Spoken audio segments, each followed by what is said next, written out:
नमस्कार दोस्तों, इस वीडियो में भारत के भूगोल का सभी बेसिक पॉइंट को डिस्कस करेंगे।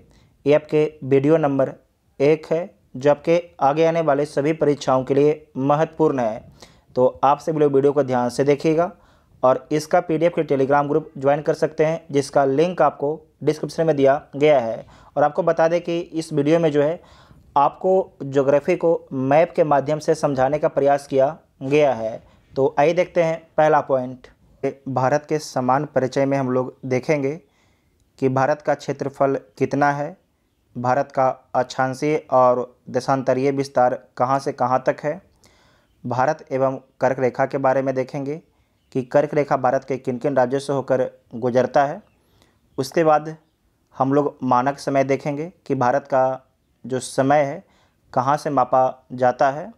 उसके बाद है दूरस्थ बिंदु, नॉर्थ साउथ ईस्ट वेस्ट, और उसके बाद है सीमावर्ती देश के बारे में समझेंगे। तो सबसे पहले समझिएगा कि विश्व में भारत के बारे में। संपूर्ण विश्व की लगभग 17.5% जनसंख्या भारत में रहती है 2011 के जनगणना के अनुसार। संसार के क्षेत्रफल का 2.4% भूभाग आपके भारत का है। यहाँ पर समझिएगा, अगर पूरे दुनिया का आबादी 100 है तो भारत में कितने लोग रहते हैं, तो 17.5% लोग रहते हैं। अगर मान लीजिए कि पूरे दुनिया का भूमि जो है 100% है तो भारत के पास कितना भूमि है, 2.4% भूमि है। उसके बाद है कि क्षेत्रफल की दृष्टि से भारत जो है 7वां बड़ा देश है। सबसे बड़ा देश रूस है, उसके बाद कनाडा, संयुक्त राज्य अमेरिका, चीन, ब्राज़ील, ऑस्ट्रेलिया, उसके बाद आपके भारत का नंबर है 7वें पर। साथ ही आपको ध्यान रखना है कि एक दक्षिण एशियाई देश है भारत, एशिया महाद्वीप में अवस्थित है। बोलेगा कि एशिया महाद्वीप में भारत कहाँ स्थित है, तो दक्षिण एशिया में स्थित है। भारत के क्षेत्रफल के बारे में समझिएगा। भारत का क्षेत्रफल है 32,87,263 वर्ग किलोमीटर है। मुख्य भूमि का जो विस्तार है समझिएगा, मुख्य भूमि का विस्तार। यहाँ पर हम भारत का मैप बनाते हैं, है ना। यहाँ पर समझिएगा,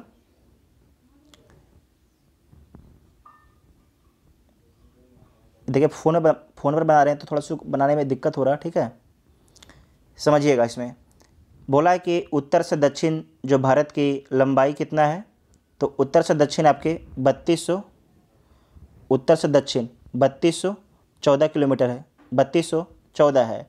जबकि पूरब से पश्चिम आपके है 2933 किलोमीटर, 2933 किलोमीटर है। आप सभी को पता होगा, नॉर्थ साउथ, ऊपर में नॉर्थ उत्तर, नीचे में साउथ दक्षिण, राइट हैंड में आपके पूरब और लेफ्ट हैंड में आपके पश्चिम है, ठीक है। तो आपको ध्यान रखना है उत्तर से दक्षिण जो आपके भारत की लंबाई कितना है, तो 3214 किलोमीटर है, जबकि पूरब से पश्चिम जो है 2933 किलोमीटर है, ठीक है।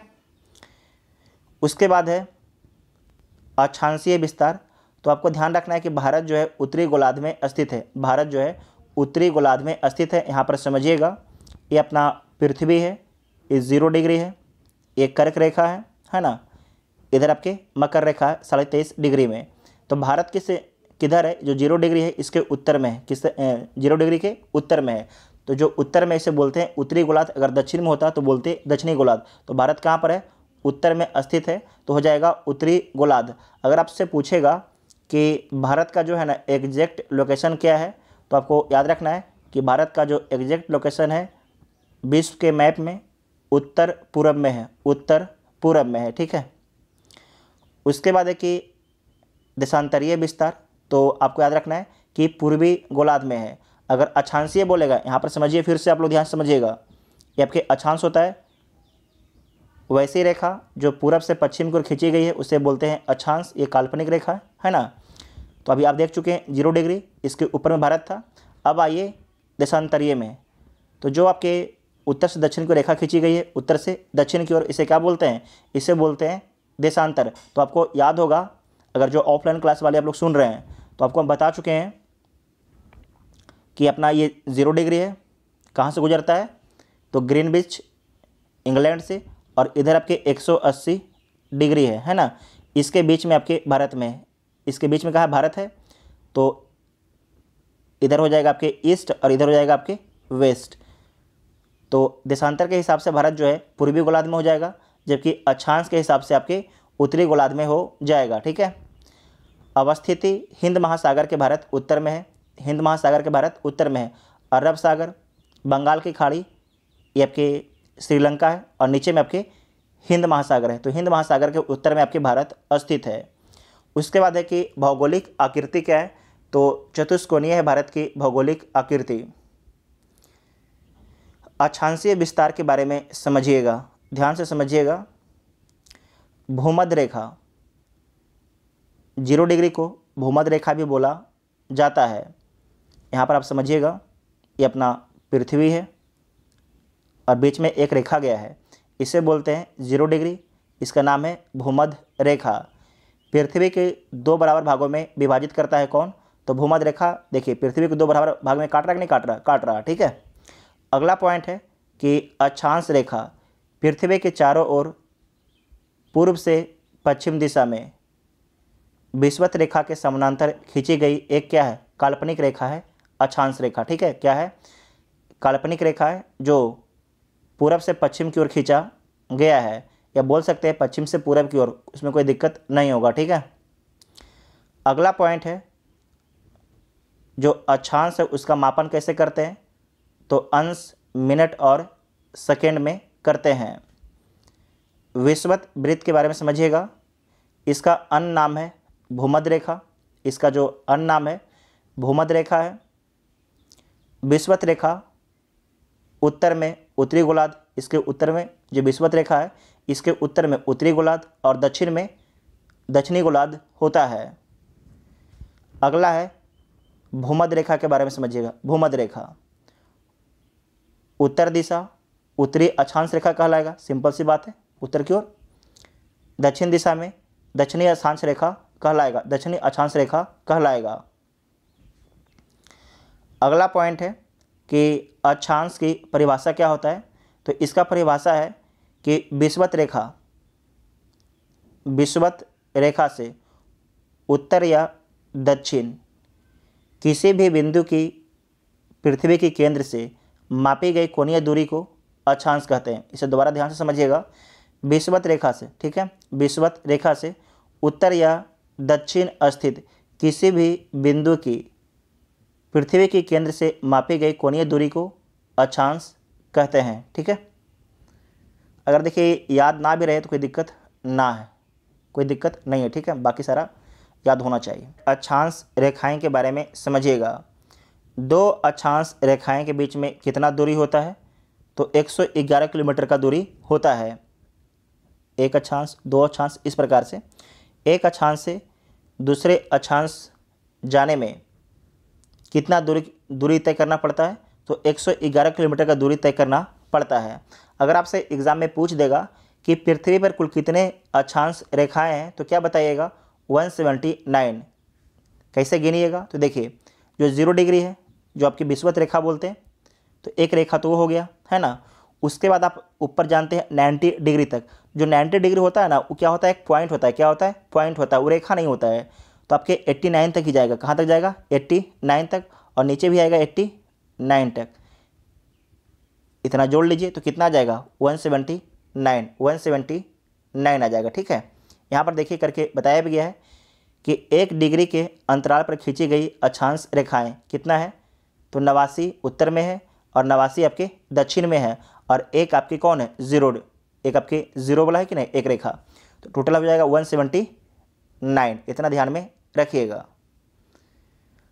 अगला है प्रधान याम्नोत्तर रेखा। प्रधान याम्नोत्तर रेखा, इसके बारे में विशिष्ट तथ्य देख लीजिए। इसका अन्य नाम है 0 डिग्री देशांतर। इसका अन्य नाम है 0 डिग्री देशांतर। उत्तर और दक्षिणी ध्रुव को मिलाने वाली रेखा है। यहाँ पर समझिए, ये अपना पृथ्वी है, ऊपर में उत्तर होता है, नीचे में दक्षिण। ये क्या है, 0 डिग्री है। यहीं से न विश्व का समय मपाता है। इसे बोलते हैं प्रधान यमुनोत्तर रेखा बोला जाता है, जो ग्रीनविच से गुजरता है। और आपको याद रखना है कि ये भी जो है ना पृथ्वी को 2 बराबर भागों में विभाजित करता है, अक्षांश भी करता है और आपके देशांतर भी करता है। ठीक है, अगला पॉइंट है कि देशांतर रेखाएं के बारे में समझिएगा। यहाँ पर एक बार फिर से समझिएगा, पूरब से पश्चिम आपके अक्षांश है और उत्तर से दक्षिण देशांतर है ना, उत्तर से दक्षिण आपके देशांतर है।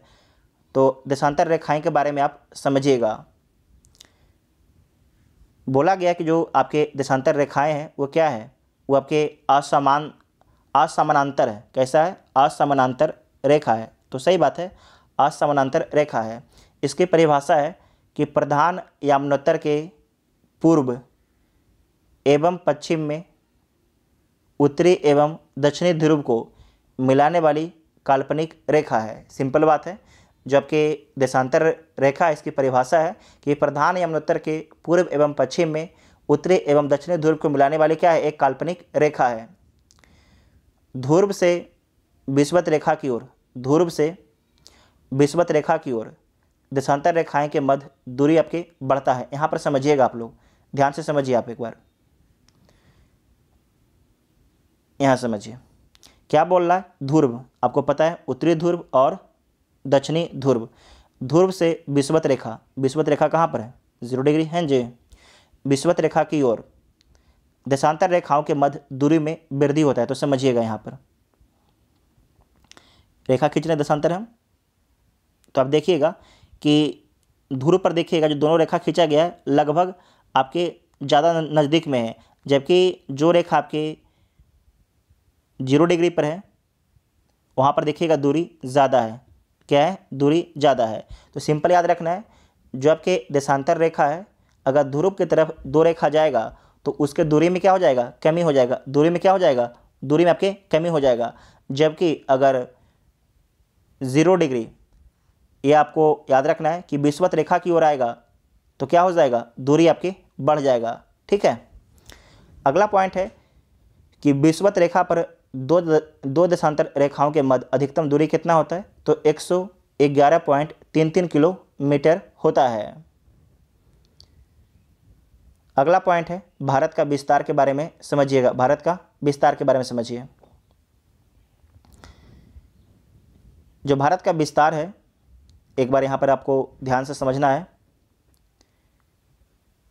एक मैप बनाते हैं, जितना बन जाए फ़ोन पर, ठीक ढंग से बन नहीं पा रहा फ़ोन पर, लेकिन आप समझिए कि यहाँ पर आपके भारत है। एक बार यार देखिए, लैपटॉप में इसलिए रिकॉर्ड नहीं कर रहे हैं ना क्योंकि उसमें आवाज़ हल्का कटता है, तो फिर बाद में आप ही लोग को दिक्कत हो जाएगा। तो थोड़ा सा आप समझने का प्रयास कीजिए। चलिए आप यहाँ पर समझिए, ये अपना भारत है और इधर आपके अंडमान निकोबार है। तो जो भारत का आपका विस्तार है, ये देखिए बोला कि आपकी मुख्य भूमि, देखिए लिखा गया है मुख्य भूमि, तो मुख्य भूमि हो जाएगा आपके कन्याकुमारी से। कहाँ से हो जाएगा? कन्याकुमारी से। और जो कन्याकुमारी से 8 डिग्री 4 मिनट से कहाँ तक हो जाएगा? तो 37 डिग्री 6 मिनट, 37 डिग्री 6 मिनट उत्तर तक जो है भारत का अक्षांशीय विस्तार है। भारत का अक्षांशीय विस्तार है। और जो भारत का देशांतरीय विस्तार है वो आपको याद रखना है, वो कहाँ से है?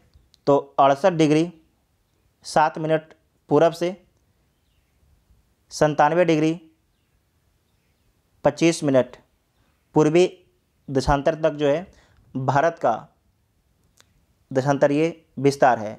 बोलेगा अक्षांशीय विस्तार, तो मुख्य भूमि का 8 डिग्री 4 मिनट से 37 डिग्री 6 मिनट उत्तर तक है। अगर बोलेगा देशांतरीय विस्तार तो 68 डिग्री 7 मिनट पूरब से 97 डिग्री पूर्वी देशांतर तक है। अगर सिंपल बोल दे कि भारत का अक्षांशीय विस्तार तो क्या बताइएगा? देखिए यहाँ पर मुख्य भूमि बोला गया है तो कहाँ से लीजिएगा? कन्याकुमारी से। अगर सिंपल बोल दे भारत का तो कहाँ से बताइएगा? आपको बताना है 6 डिग्री 4 मिनट से। कहाँ से बताना है?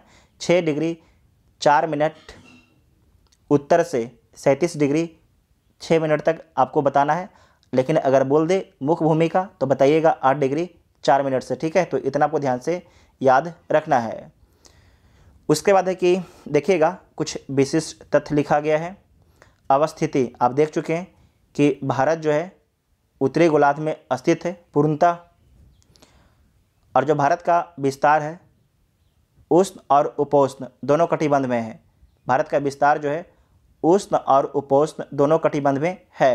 यहाँ पर समझिएगा जो 23.5 डिग्री है आपके भारत के 8 राज्यों से होकर गुजरता है। इसके ऊपर जो आ जाएगा वो आपके आ जाएगा उपोष्ण में, और जबकि जो नीचे वाला आ जाएगा आपके उष्ण में आ जाएगा। किस में आ जाएगा? उष्ण में आ जाएगा, क्योंकि यहाँ पर हमेशा ज़्यादा गर्मी पड़ता है। उसके बारे में समझिएगा। उसके बाद समझिएगा कि भारत एवं कर्क रेखा के बारे में समझिए। यहाँ से भी सवाल आपके एग्जाम में बनता है।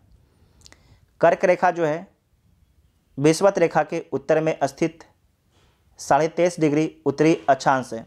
23.5 डिग्री क्या है? उत्तरी अक्षांश है। ये आपके 0 डिग्री है, ये आपके उत्तर है, ये आपके दक्षिण है। तो ऊपर वाला हो जाएगा कर्क, नीचे वाला हो जाएगा आपके मकर। ये आपके हो जाएगा 23.5 डिग्री नॉर्थ उत्तर की ओर है, और नीचे वाला हो जाएगा 23.5 डिग्री साउथ, ठीक है। 23.5 डिग्री साउथ हो जाएगा, ठीक है। उसके बाद समझिएगा अगला पॉइंट कि 21-22 जून सूर्य के उत्तरायण स्थिति का सर्वोच्च बिंदु है। इसका मतलब कह रहा है कि 21 जून या 22 जून को जो है सूर्य जो है सीधे कहाँ चमकता है? तो आपके सूर्य जो है सीधे आपके कर्क रेखा पर चमकता है। कब चमकता है? तो 21-22 जून को। इतना ध्यान में रखिएगा। अगला पॉइंट है कि कर्क रेखा भारत के कितने राज्यों से होकर गुजरता है? तो कर्क रेखा भारत के 8 राज्यों से होकर गुजरता है, और आप सभी को याद भी हो गया होगा कहाँ कहाँ से गुजरता है। तो यहाँ पर एक बार देख लीजिए आप लोग। गुजरात से, राजस्थान, भारत के मध्य में मध्य प्रदेश, मध्य प्रदेश के पूरब में छत्तीसगढ़, छत्तीसगढ़ के पूरब में झारखंड, झारखंड के पूरब में पश्चिम बंगाल, नॉर्थ ईस्ट में त्रिपुरा और मिजोरम, ठीक है। तो गुजरात, राजस्थान, मध्य प्रदेश, छत्तीसगढ़, झारखंड, पश्चिम बंगाल, त्रिपुरा, मिजोरम, इन राज्यों से जो है कर्क रेखा भारत से गुजरती है। इतना ध्यान से आप लोग याद रखना है। कर्क रेखा जो है भारत के लगभग बीचों बीच से गुजरता है। तो आपसे सवाल करेगा कि भारत को 2 भागों में कौन सी रेखा विभाजित करता है? तो आप लोग बताइएगा कर्क रेखा। अगला पॉइंट है कि दिन की अवधि में वृद्धि होता है जब सूर्य जो है उत्तर की ओर डायरेक्ट चमकता है, ठीक। यहाँ पर समझिएगा ये 0 डिग्री है, ये आपके 23.5 डिग्री नॉर्थ जिसे बोलते हैं कर्क रेखा, और नीचे वाला 23.5 डिग्री क्या हो जाएगा? साउथ जिसे बोलते हैं मकर। ये हो जाएगा मकर रेखा, ये हो जाएगा आपके कर्क रेखा। तो यहाँ पर आप ध्यान से याद रखिएगा कि जून के महीने में क्या होता है? भारत में गर्मी होता है। तो इसका मतलब है कि सूर्य जो है डायरेक्ट कहाँ चमक रहा है? कर्क रेखा पर चमक रहा है।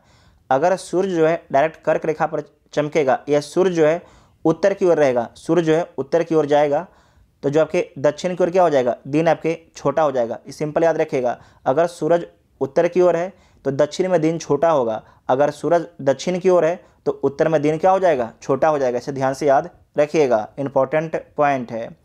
अगला है मानक समय के बारे में समझिएगा। प्रमाणिक माध्य रेखा, भारतीय मानक समय बोलेगा कि भारत का जो मानक समय है कहाँ से मापा जाता है? तो 82.5 डिग्री पूर्वी देशांतर से भारत का समय मापा जाता है। 82.5 डिग्री पूर्वी देशांतर से भारत का समय मापा जाता है। अगर पूछेगा कि भारत का समय जो है 82.5 डिग्री पूर्वी देशांतर से कहाँ से मापा जाता है? तो बोलिएगा उत्तर प्रदेश में, उत्तर प्रदेश में इलाहाबाद के नैनी से। लेकिन अब जो इलाहाबाद है उसका नाम बदल गया है, अब लिखा जाता है प्रयागराज। तो उत्तर प्रदेश में नैनी, मिर्ज़ापुर आदि से गुजरती है 82.5 डिग्री ईस्ट। तो आपसे एक सवाल पूछ देगा कि यहाँ समझिएगा कि जो 82.5 डिग्री ईस्ट है, 82.5 डिग्री ईस्ट है, ये भारत के किन किन राज्यों से होकर गुजरता है? तो सिंपल याद रखिएगा, ऊपर में हो जाएगा उत्तर प्रदेश, मध्य प्रदेश, छत्तीसगढ़, उड़ीसा और आपके हो जाएगा आंध्र प्रदेश। ये राज्य याद रखिएगा, इंपॉर्टेंट है। पृथ्वी का 24 घंटे में 360 डिग्री घूमना कुल देशांतर रेखाओं की संख्या भी है। तो आपसे पूछेगा कि कुल कितनी देशांतर रेखाएं हैं, तो बोलिएगा 360। और कुल कितना अक्षांश रेखा है, तो 179। ध्यान से याद रखिएगा, इंपॉर्टेंट पॉइंट है। उसके बाद है कि भारतीय मानक समय ग्रीनविच माध्य समय से 5 घंटा 30 मिनट आगे है। 5 घंटा 30 मिनट क्या है, आगे है। कारण प्रधान याम्नोत्तर के पूर्व में स्थित है भारत। तो आपसे पूछेगा कि भारत काहे 5 घंटा 30 मिनट आगे है ग्रीनविच से, तो क्या बताइएगा कि भारत जो है ग्रीनविच से किधर है, पूरब में है। यहाँ पर एक बार समझ लीजिए आप लोग, ये आपके वर्ल्ड का मैप है, ये आपके 0 डिग्री है, यहाँ पर आपके ग्रीनविच है, इधर 180 डिग्री है, और बीच में मानिए यहाँ पर भारत है। तो क्या भारत पूरब में है कि नहीं है, भारत पूरब में है। तो पहले दिन आपके जापान में होता है, ठीक है, पहले दिन आपके जापान में होता है, ठीक है, इतना ध्यान में रखिएगा, क्योंकि भारत जो है ग्रीनविच से किधर है, पूरब में है। अगला पॉइंट है विशिष्ट तथ्य है कुल देशांतर रेखाएं। कुल देशांतर रेखाएं कितना है, तो 180 पूरब में है और 180 पश्चिम में है। टोटल आपके 360 पहले ही देख चुके हैं। महान वृत्त सभी देशांतर रेखाओं द्वारा पृथ्वी का 2 बराबर भागों में विभाजन, इसे बोलते हैं महान वृत्त। अगला पॉइंट समझिए प्रधान याम्नोत्तर रेखा के बारे में। प्रधान याम्नोत्तर रेखा के बारे में, प्रधान याम्नोत्तर रेखा से पूर्व दिशा में जाने पर समय GMT से आगे है। जो ग्रीनविच टाइम है उससे क्या है, यहाँ पर समझिए, ये अपना पृथ्वी, अगर इस 0 डिग्री है, 180 है, इसके आप पूरब जाइएगा तो समय क्या होगा, समय आपके आगे होता जाएगा। समय क्या होता जाएगा, आगे होता जाएगा।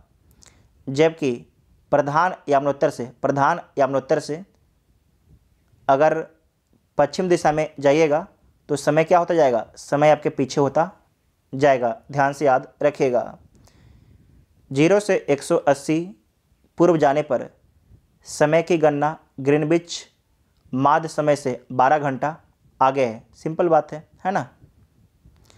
अगला है कि 0 से 180 पश्चिम जाने पर समय की गणना ग्रीनविच माध्य समय से पीछे है। 180 पूर्वी एवं 180 पश्चिमी देशांतर में समय का अंतर कितना होता है, तो लगभग 24 घंटे का होता है। कितना होता है, 24 घंटे का होता है।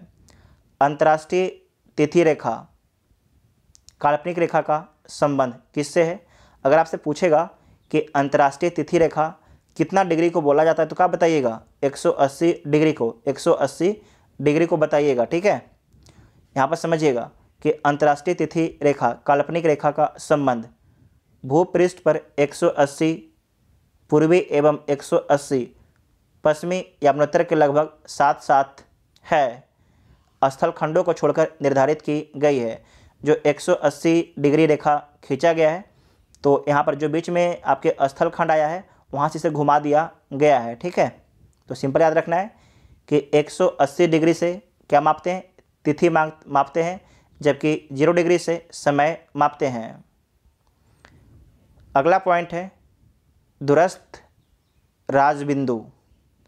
यहाँ पर समझिए, आपसे पूछ रहा है कि भारत के जो है उत्तर में कौन सा राज्य है, भारत के उत्तर में कौन सा राज्य है। तो देखिए, जो ऑफलाइन क्लास वाले हैं तो आपको ये सब चीज़ हम समझा चुके हैं, ठीक है। तो आप परेशान मत होइएगा कि यार हमें समझ में नहीं आ रहा है, आपको सारा का सारा कुछ हम समझा चुके हैं। और देखिए, इसके लिए PDF बनाए हुए थे, तो कल हम ही से गलती हो गया, PDF बन गया था लेकिन गलती से डिलीट करने कोई और PDF कर दिए, कोई और PDF, और रिकवर नहीं हो पाया। तो उस कारण से लगा ठीक है आप लोग क्लास तो बंद नहीं होना चाहिए, तो चलो यहीं से शुरू कर देते हैं। आपका ज्योग्राफी खत्म होना चाहिए, ठीक है। बाकी आपको हम समझा ही रहे हैं, कोई दिक्कत नहीं होगा। अगर दिक्कत होगा तो कमेंट करके बताइएगा, तो फिर आगे सोचा जाएगा उसके बारे में भी, है ना। चलिए, बोला गया कि भारत के उत्तर में कौन सा राज्य है, भारत के उत्तर में कौन सा राज्य है। तो आपको याद रखना है कि भारत के उत्तर में जो है ये आपके है हिमाचल प्रदेश राज्य। यहाँ समझिए एक बार, यहाँ पर समझिएगा।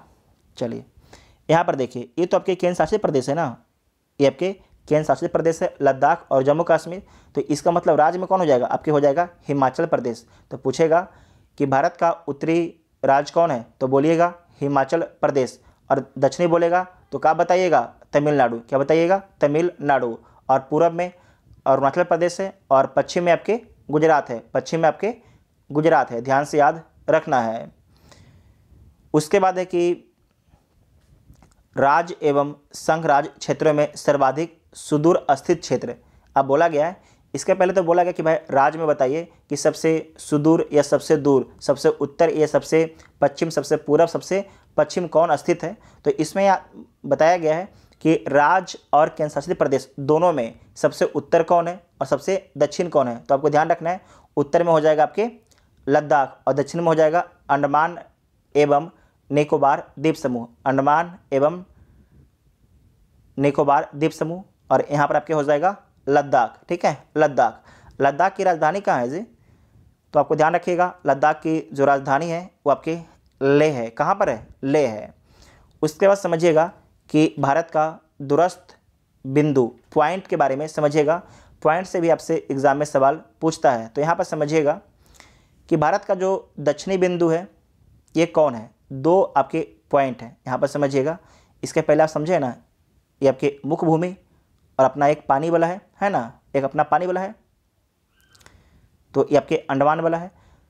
तो इसमें याद रखिएगा कि अगर बोलेगा केवल भारत का दक्षिणी बिंदु क्या है, तो बताइएगा इंदिरा पॉइंट। का बताइएगा, इंदिरा पॉइंट, जो कहाँ स्थित है, तो ग्रेट निकोबार द्वीप पर स्थित है। लेकिन अगर पूछ देता है कि भारत की मुख्य भूमि का दक्षिणी भूमि क्या है, तो क्या बता दीजिएगा, कन्याकुमारी। और कन्याकुमारी कहाँ पर है, तमिलनाडु में है। उसके बाद बोला कि भारत का उत्तरी पॉइंट, भारत का उत्तरी पॉइंट कहाँ पर है, तो आपको याद रखना है जो भारत का उत्तरी पॉइंट है वो आपके लद्दाख में इंदिरा कौल है। कौन है, इंदिरा कौल है उत्तरी पॉइंट। और जो पूर्वी पॉइंट है किवेथु है, किवेथु है, जो कहाँ स्थित है, अरुणाचल प्रदेश में स्थित है। जबकि जो पश्चिमी पॉइंट है गुहार मोती है, गुहार मोती, जो गुजरात में स्थित है, गुजरात में स्थित है। ठीक है, और जो पूर्वी पॉइंट है आपके किवेथु है, जो अरुणाचल प्रदेश राज्य में स्थित है। उसके बाद है सीमावर्ती देश के बारे में समझिएगा, सीमावर्ती देश के बारे में दो प्रकार की सीमाएं होता है, एक आपके प्राकृतिक सीमा है और एक आपके मानव निर्मित सीमा है। तो पहला समझिएगा स्थलीय सीमा।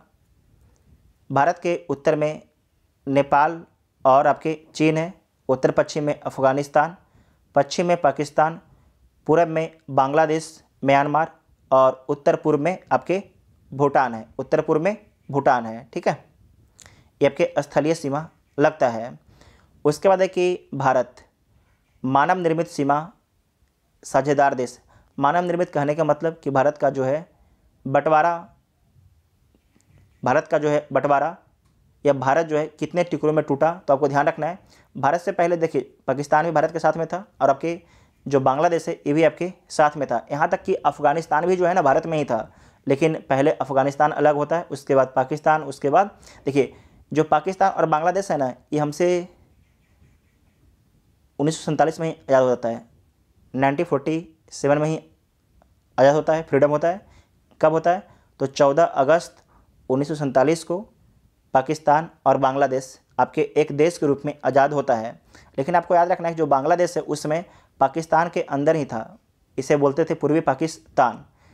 और जो बांग्लादेश आपके 1971 में आज़ाद हुआ था, 1971 में आज़ाद हुआ था। ठीक है, तो देख लीजिए मानव निर्मित सीमा साझेदार देश कौन है, तो पाकिस्तान और बांग्लादेश है।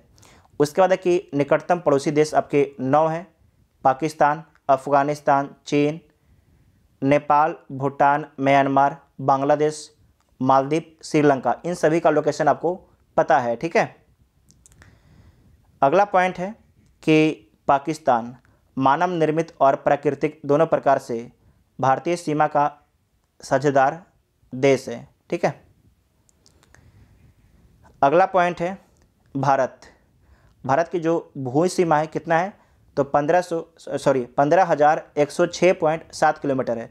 जो भारत का स्थलीय सीमा है 15,106.7 किलोमीटर लंबा है, जबकि जो द्वीपीय सीमा है वो आपके 7516.6 किलोमीटर आपके लंबा है। ठीक है, इतना ध्यान से याद रखिएगा।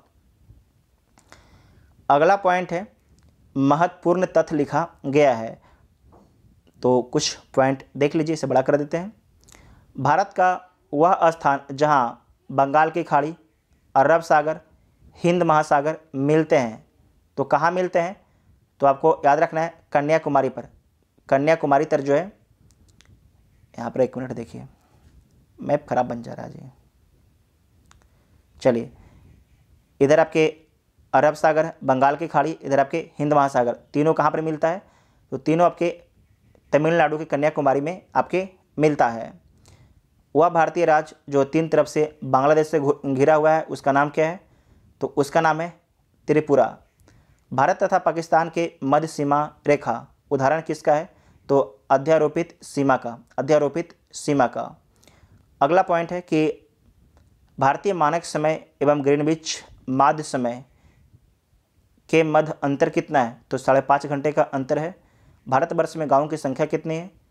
तो 6,40,932 है, 2011 के जनगणना के अनुसार है। भारत की सबसे लंबी स्थलीय सीमा बांग्लादेश के साथ है, जबकि सबसे छोटी सीमा अफगानिस्तान के साथ में लगता है। कितना? 107 किलोमीटर। ठीक है, तो इतना ध्यान से याद रखिएगा। जो कल क्लास हम लोग का होगा वो होगा आपके भौतिक विभाजन। ठीक है, भौतिक विभाजन।